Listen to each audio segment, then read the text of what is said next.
उपराष्ट्रपति चुनाव का सियासी दंगल जारी है। एनडीए उम्मीदवार सीपी राधाकृष्णन के नामांकन के साथ ही उपराष्ट्रपति चुनाव का बिगुल बज गया है। प्रधानमंत्री नरेंद्र मोदी खुद उनके पहले प्रस्तावक बने। नामांकन के दौरान एनडीए के तकरीबन 160 सांसद और वरिष्ठ नेता मौजूद रहे। देखिए।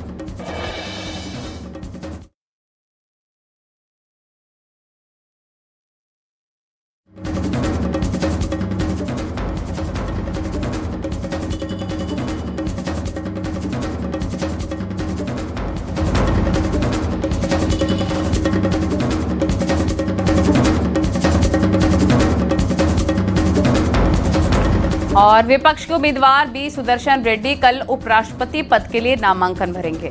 न्यूज 18 ने बी सुदर्शन रेड्डी से एक्सक्लूसिव बातचीत की है, आपको सुनवाते हैं। एक श्री राधाकृष्णन जी है श्रीमान, और एक तरफ मैं हूँ।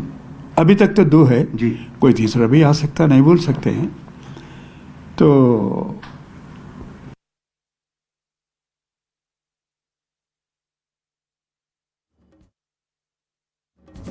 एक श्री राधाकृष्णन जी है श्रीमान, और एक तरफ मैं हूँ। अभी तक तो 2 है जी, कोई तीसरा भी आ सकता, नहीं बोल सकते हैं। तो कंटेस्ट तो है, कंटेस्ट तो मेनली 2 गठबंधन स्पॉन्सर किए सो कैंडिडेट्स के बीच में है। मगर एक चीज आपसे मैं ये जिक्र करूंगा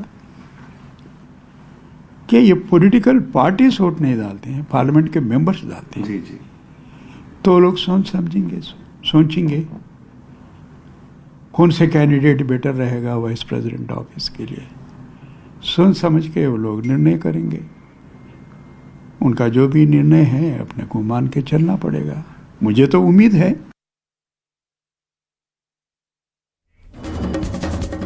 इस समय उत्तर प्रदेश के 3 जिलाधिकारी काफी चर्चाओं में हैं। दरअसल इन 3 आईएएस ऑफिसर्स ने मोर्चा संभाला और यूपी के पूर्व मुख्यमंत्री अखिलेश यादव को जवाब दिया है। जवाब है वोटर लिस्ट पर एसपी अध्यक्ष अखिलेश यादव के सवाल का। देखिए रिपोर्ट।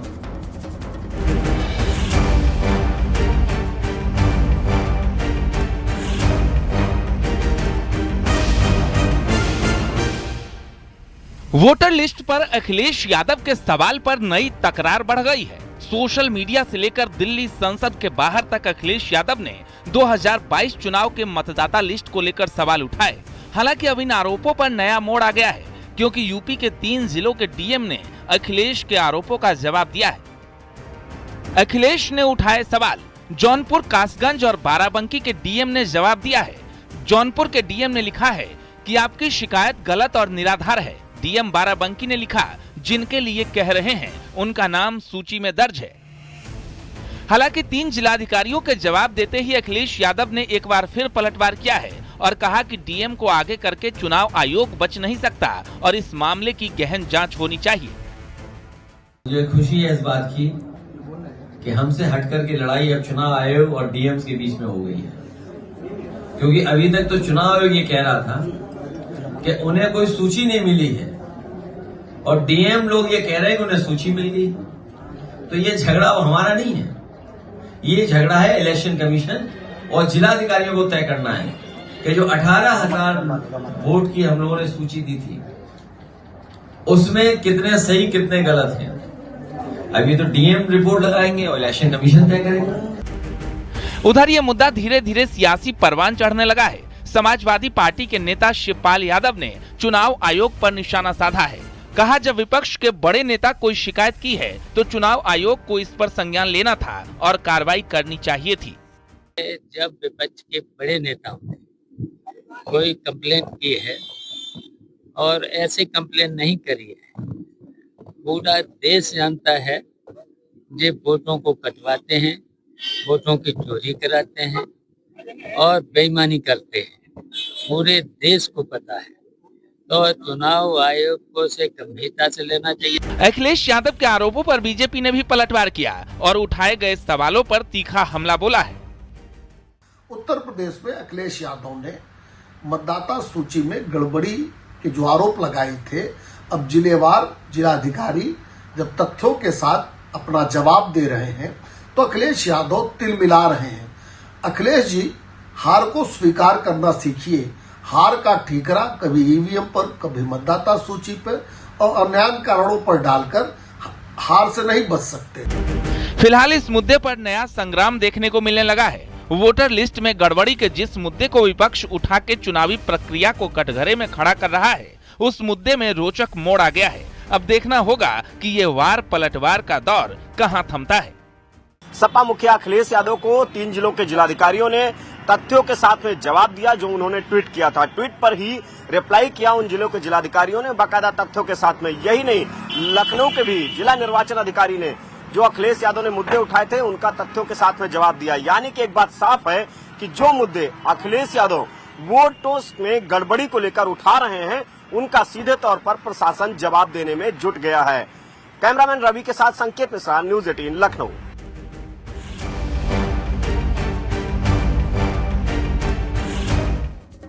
और शाहजहांपुर जिले के जलालाबाद का नाम बदल दिया गया है। अब ये नगर परशुराम नगरी परशुरामपुरी के नाम से जाना जाएगा और इस संबंध में गृह मंत्रालय से पत्र जारी हो चुका है। इस पर केंद्रीय राज्य मंत्री जितिन प्रसाद ने गृह मंत्री अमित शाह का आभार जताया। उन्होंने सोशल मीडिया साइट एक्स पर पोस्ट भी किया और लिखा है कि प्रधानमंत्री नरेंद्र मोदी और मुख्यमंत्री योगी आदित्यनाथ के नेतृत्व में आए इस निर्णय ने संपूर्ण सनातनी समाज को गर्व का क्षण प्रदान किया है।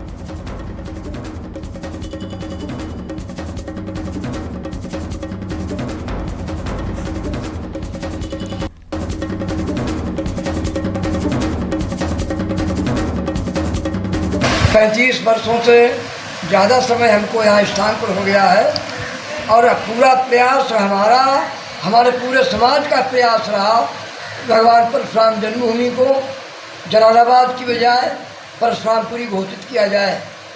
और आज हमारा 35 वर्षों से बराबर लगातार प्रयास रहा, मीडिया के माध्यम से सरकार को संबोधित किया और अपने योगी जी का विशेष रूप से सहयोग रहा इसमें। ये स्थान जब यहाँ पे सब कुछ निर्जन था, तब स्थानीय रूप से इस स्थान को जोगी खेड़ा के नाम से जाना जाता था, क्योंकि यहाँ पे कुछ साधु रहते थे। मंदिर यहाँ उस समय से भी था जब यहाँ कुछ भी नहीं था। और प्रयागराज में इसको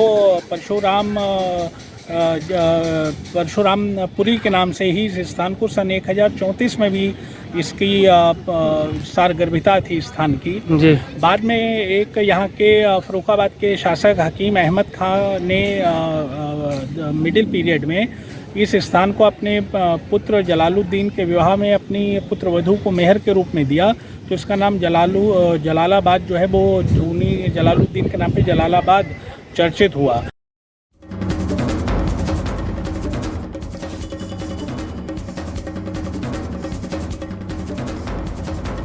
जलालाबाद का नाम परशुरामपुर रखे जाने पर बीजेपी नेताओं ने जहां एक तरफ खुशी जताई तो दूसरी तरफ सपा नेताओं ने इसे दिखावा बताया। सपा नेता रविदास मेहरोत्रा ने कहा है, भगवान परशुराम के नाम पर कस्बे का नाम रखना एक छलावा से ज्यादा कुछ नहीं।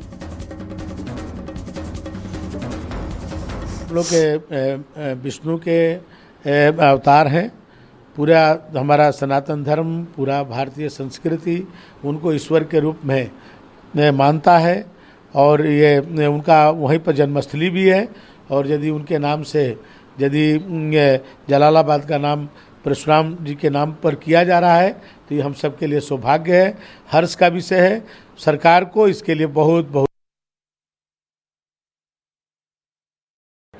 भगवान परशुराम जी का जो है वो भारतीय जनता पार्टी लगातार जो है वो अपमान करने का काम करती रही है। आज जो है कोई काम नहीं है, केवल नाम बदल करके दिखाना चाहती है भाजपा कि हम उसके जो है वो हितैषी हैं। लेकिन भारतीय जनता पार्टी हमेशा बहुत समय से जो है वो परशुराम जी को मानने का काम नहीं करती है। जो परशुराम जी का नाम बदला गया है वो केवल जनता को गुमराह करने का प्रयास है। और गैरसैंण में विधानसभा का मॉनसून सेशन सिर्फ 160 मिनट के अंदर खत्म हो गया। सबसे बड़ी हैरानी की बात ये रही कि सिर्फ 2 घंटे 40 मिनट ही सदन चल पाया। कहने के लिए 2 दिन सत्र जरूर चला मगर कामकाज नहीं हुआ। विपक्ष अपनी मांगों को लेकर सदन के वेल में प्रदर्शन करता रहा। तो सत्ता पक्ष अनुपूरक बजट समेत 9 विधेयक पास करा ले गया। देखिए रिपोर्ट।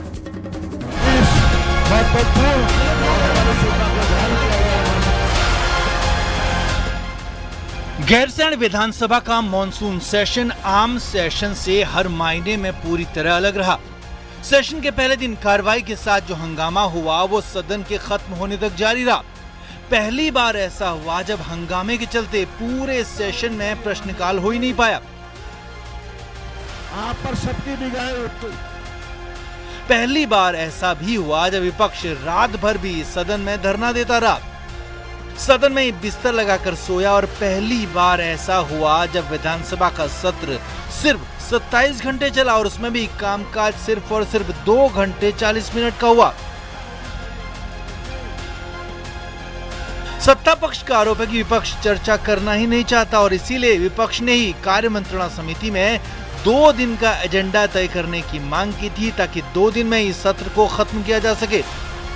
मंत्री सुबोध उनियाल का कहना है कि जिस मुद्दे पर विपक्ष चर्चा करना चाहता था वो कोर्ट में है, लिहाजा चर्चा संभव ही नहीं थी। 18 तारीख को कार्य मंत्रणा की बैठक में 2 दिन का बिजनेस तय हुआ। पहले 1 दिन का तय होना था, लेकिन माननीय नेता प्रतिपक्ष के कहने पर 2 दिन का बिजनेस तय हुआ। तभी हम लोगों को लग गया था कि कांग्रेस की इच्छा सदन को चलाने की नहीं है, क्योंकि सरकार का मानना था। नई दिल्ली के तालकटोरा स्टेडियम में निषाद पार्टी ने 10वें स्थापना दिवस के मौके पर राष्ट्रीय अधिवेशन का आयोजन किया, जो राजनीतिक गलियारों में चर्चा का केंद्र बन गया है। और इस अधिवेशन में न केवल निषाद पार्टी के कार्यकर्ता नेता शामिल हुए, बल्कि सुभाषपा के अध्यक्ष ओम प्रकाश राजभर और अपना दल एस के राष्ट्रीय अध्यक्ष आशीष पटेल जैसे अन्य दलों के बड़े चेहरे भी नजर आए। यूपी में पंचायत चुनाव और 2027 के विधानसभा चुनाव से पहले इस आयोजन के कई सियासी मायने भी निकाले जा रहे हैं कि आखिर इस अधिवेशन के बहाने क्या रणनीति तैयार की जा रही है। क्या ये यूपी में छोटे दलों की एकजुटता का संदेश है या फिर बीजेपी के नेतृत्व वाले एनडीए गठबंधन को और मजबूत करने की कवायद।